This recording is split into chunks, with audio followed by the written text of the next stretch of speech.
इकाई 2 में है वास्तविक संख्याएं, जिसमें परिमेय संख्या और अपरिमेय संख्याओं का अध्ययन करेंगे। वास्तविक संख्याओं को जानने से पहले अन्य संख्याओं के बारे में थोड़ा सा अध्ययन कर लेते हैं, जिसको हम नीचे क्लास में पढ़ चुके हैं, जिसमें प्राकृत संख्या, पूर्ण संख्या, पूर्णांक संख्या और आज के देखेंगे परिमेय संख्या। प्राकृत संख्या क्या होता है? गणना करने के लिए हम जिन संख्याओं का उपयोग करते हैं उसको हम प्राकृत संख्या कहते हैं। मतलब काउंटिंग नंबर है ये, कोई भी संख्या को गिनना है तो गिनने के लिए जिन संख्याओं का उपयोग करते हैं उसको हम प्राकृत संख्या बोलते हैं। अर्थात हम कोई भी संख्या को गिनेंगे तो 1 से शुरुआत करेंगे और जितने भी संख्या हैं वो सब आ जाता है इस तरह से। तो सबसे छोटी प्राकृत संख्या हमारे पास हो जाएगा 1 और बड़ी संख्या हम नहीं बता सकते। इसी में आगे है दूसरा पूर्ण संख्या। संक्षेप में देख लेते हैं इसको, फिर पढ़ेंगे वास्तविक संख्या को। पूर्ण संख्या, यदि हम प्राकृत संख्या में शून्य को भी सम्मिलित कर लें, ये प्राकृत संख्या बाकी जितने भी है उसको लिख लेते हैं इस तरह से। तो प्राकृत संख्या में यदि हम शून्य को भी सम्मिलित कर ले तो पूर्ण संख्या बन जाएगा। तो 1 से लेकर के जितने भी संख्याएं हैं वो सब प्राकृत संख्या होगा और शून्य से लेकर जितने भी संख्याएं हैं वो पूर्ण संख्या के अंतर्गत आएगा। अर्थात सबसे छोटी प्राकृत संख्या 1 है, सबसे छोटी पूर्ण संख्या 0 है। अब देखिए पूर्णांक संख्या। पूर्णांक क्या होता है?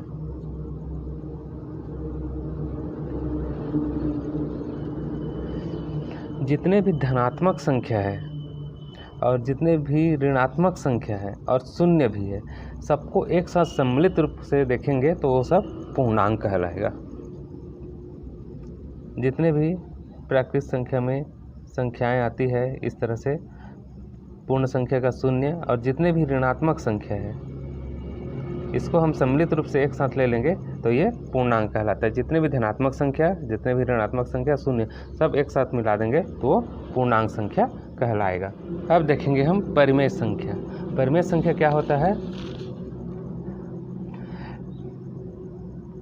ऐसी संख्या जिसको हम P/Q के रूप में लिख सकें, अर्थात अंश और हर के रूप में व्यक्त कर सकें, अंश और हर के रूप में लिख सकें। जहाँ P और Q है ये पूर्णांक होना चाहिए, ये पूर्णांक होना चाहिए, अर्थात धनात्मक, ऋणात्मक या शून्य कुछ भी हो सकता है। लेकिन इसमें एक कंडीशन और है, जो Q का मान है, जो हर का मान है, ये 0 के बराबर नहीं होना चाहिए, नीचे वाला 0 नहीं होना चाहिए। तो ये वो सभी संख्याएं परिमेय संख्या कहलाएगा। जैसे 8/5, 1/2, 0/4, 7/9, ये सब पूर्णांक कहलाएगा। जितने भी प्राकृत संख्या है, पूर्ण संख्या है, पूर्णांक है, ये तीनों संख्याएं जो अभी ऊपर में हम बताए थे वो सब परिमेय संख्या के अंतर्गत आएगा। क्योंकि हम 1 है उसको 1/1 लिख सकते हैं, ऋण 3 है उसको हम ऋण 3/1 लिख सकते हैं। उसी तरह से 0 है तो 0 को हम 0/1 लिख सकते हैं। तो ये सब जितने भी प्राकृत संख्या, पूर्ण संख्या, पूर्णांक है वो सभी है वो परिमेय संख्या ही कहलाएगा, परिमेय संख्या कहलाएगा। अब हम देखते हैं संख्या रेखा। संख्या रेखा, पूर्ण संख्याओं को संख्या रेखा में दर्शाने के लिए क्या करेंगे? एक सीधी रेखा खींचेंगे और उसमें समान दूरी पर संख्याओं को दर्शाएंगे। बीच में एक संख्या ले लेते हैं 0। संख्या रेखा हमेशा 0 से शुरुआत करेंगे और इसकी जो दाईं ओर की संख्या है वो धनात्मक होता है और ये बढ़ती हुई संख्या है, इधर का मान है वो हमेशा बढ़ते हुए जाता है, इस दिशा में जाएंगे बढ़ते हुए जाता है। जबकि 0 से बाईं ओर जाएंगे तो इसका मान घटते हुए आता है और इधर जितने भी ऋणात्मक संख्याएं हैं उसको हम इस तरह से दर्शाते हैं, इधर बढ़ते हुए जाएगा इधर।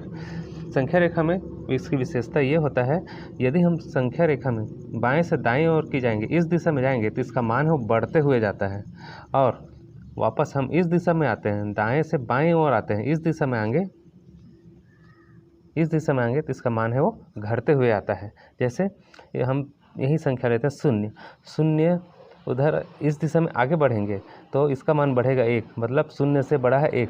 अब यदि हम इस दिशा में वापस जाते हैं तो 0 उसके बाद आता है ऋण 1, अर्थात यहाँ पे 0 से ऋण 1 है वो छोटा है। वापस इस दिशा में जाते हैं ऋण 1 और ऋण 2, इन दोनों में हम कंपेयर करते हैं तो यहाँ पे हम देखते हैं ऋण 1 है, इस दिशा में जाएंगे इसका मान घटेगा, मतलब ऋण 2 छोटा है, ऋण 1 से ऋण 2 छोटा है। यदि हम इस दिशा से बात करें तो ऋण 2 और ऋण 1 में कंपेयर करते हैं तो ऋण 1 बड़ा होगा और ऋण 2 छोटा होगा। इसी तरह से इस दिशा में जाएंगे उसका मान बढ़ता है और इस दिशा में आएंगे उसका मान घटता है। अब अगला है परिमेय संख्याओं को संख्या रेखा पर दर्शाना। ये महत्वपूर्ण है, इसको आपको अच्छी तरह से सीखना है। अभी तक के तो प्राकृत संख्या, पूर्ण संख्या, पूर्णांकों को दर्शाना सीखे हैं। अब हम सीखेंगे परिमेय संख्या को संख्या रेखा में दर्शाना। तो सबसे पहले आप इसके लिए क्या करेंगे, एक संख्या रेखा बना लेंगे।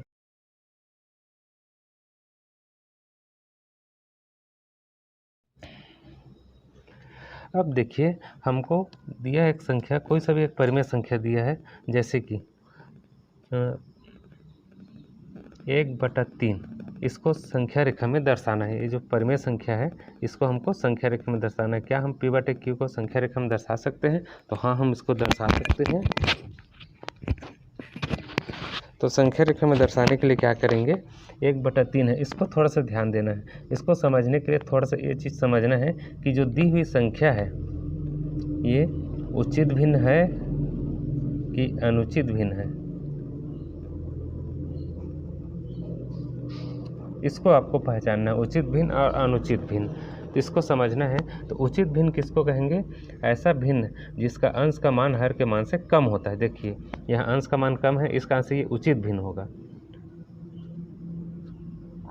एक दूसरी परिमेय संख्या यहाँ पे लिख दिया हूँ। इसमें देखिए अंश का मान ज़्यादा है और हर का मान कम है, तो ऐसे भिन्नों को हम बोलेंगे अनुचित भिन्न।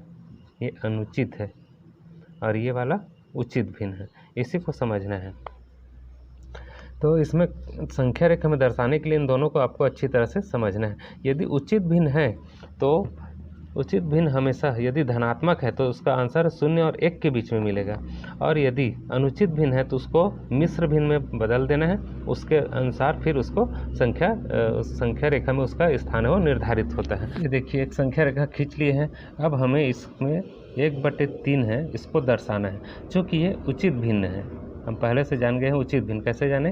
अंश का मान कम है तो ये उचित भिन्न होगा, यदि अंश का मान हर से ज़्यादा है तो अनुचित भिन्न। उचित भिन्न होगा, धनात्मक है तो उसका आंसर सीधा 0 से 1 के बीच में आएगा। अब इसको दर्शाना है। क्योंकि ऊपर का मान 1 है और नीचे का मान 3 है, तो ऊपर की जो संख्या है और नीचे की संख्या, इसको थोड़ा सा ध्यान देना। जो नीचे की संख्या है तो 0, आप जान गए इसका आंसर 0 से 1 के बीच में आएगा। तो 0 से 1 के बीच का है उसको 3 भाग में बांट देना। चूँकि 3 है, 4 होता है तो 4 भाग में बांटते हैं। तो देखिए ये 3 भाग में बांट दिया, 1 2, ये 3 भाग में। अब देखिए यहाँ से ऊपर का अंश का मान 1 है तो हम सबसे शुरू वाला जो लाइन है इसको लेंगे, तो यहाँ पे इसका मान आएगा 1/3। अब यदि आपको दे दिया संख्या 5/3, परिमेय संख्या ये दिया हुआ है, इसको संख्या रेखा में दर्शाना है। अब देखते हैं हम यहाँ ये उचित भिन्न है कि अनुचित भिन्न है।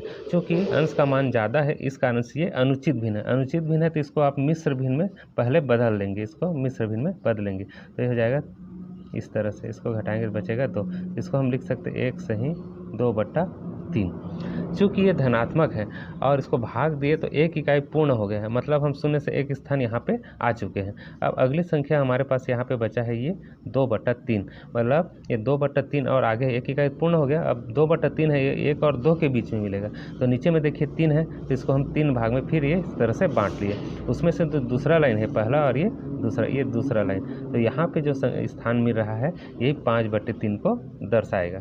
1 इकाई पूर्ण हो गया, फिर 2/3 है, उसके से 3 हिस्सा करने के बाद दूसरा वाला नंबर का लाइन है उसको लेंगे, तो ये इसका स्थान को निर्धारित करेगा। अगली परिमेय संख्या यदि दिया है हमको ऋण 3/5, इसको संख्या रेखा में दर्शाना है। ऋण 3/5, चूँकि देखते हैं यहाँ पे हम अंश 3 देखते हैं और ये हर 5 है। चूँकि ये ऊपर की संख्या छोटा है ये उचित भिन्न होगा, और चूँकि ये ऋणात्मक है तो हम 0 से बाईं ओर जाएंगे, ऋणात्मक दिशा में इसका स्थिति है वो निर्धारण होगा। अर्थात इसका जो संख्या रेखा में निर्धारण होगा 0 से ऋण 1 के बीच में होगा, चूँकि ऋणात्मक इसका अंश है। अब देखिए 0 से 1 के बीच में हम है उसको कितने भाग में डिवाइड करेंगे? 5 भाग में। तो 5 भाग में इसको बांट देंगे, 1 2 3 4 और ये 5वां, आप इसको बराबर दूरी में रखेंगे। अब देखिए इसमें से हमको लेना है तीसरा स्थान, 1 2 3, ये वाला जो स्थिति है ऋण 3/5 को दर्शाएगा।